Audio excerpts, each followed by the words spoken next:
अल्लाह अल्लाह कर बंदिया जिंदगी का एतबार नहीं हो। अल्लाह अल्लाह कर बंदिया जिंदगी का एतबार नहीं हो। इको फेरा दुनिया उत्ते आना दूजी वार नहीं हो।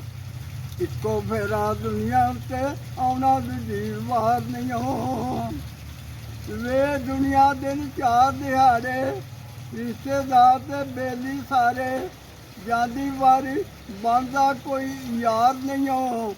ये दुनिया दी अल्लाह अल्लाह कर बंदिया जिंदगी का एतबार नहीं हो। विच दुनिया तू पैर पसारे कोठियां बंगले महल मनारे। विच दुनिया तू पैर पसारे कोठियां बंगले महल मनारे। ये आए तेरे किसे काम कार नहीं हो।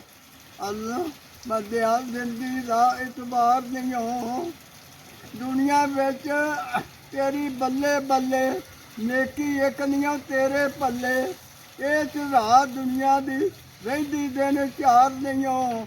अल्लाह अल्लाह कर बंदिया जिंदगी का एतबार नहीं हो। बंदिया नेक अमल कमा लै अकल लाल मजूरी करके खा लै। अकल लाल ऐन इबादत इसका कोई इनकार नहीं हो। अल्लाह अल्लाह कर बंदिया जिंदगी का एतबार नहीं हो।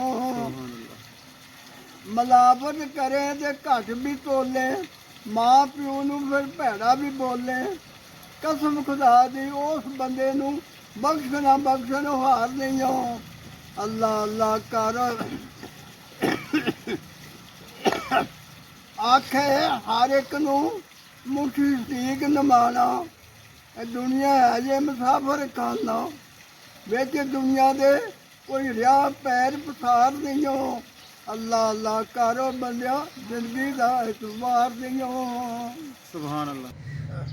भाई शरके शरकों को ना 5-6 मौलवी जान पे ते कोई रज्जण वाला बंदा सी। उस आख्या दिले च जाए चाल गए ते जा सलाने खत्म ते चले ने। उन्होंने आंदा भाई मौलवियों किथे चले हो मैनू भी नाल लै चलो तुहाडा कुछ भी नहीं नुकसान हुंदा।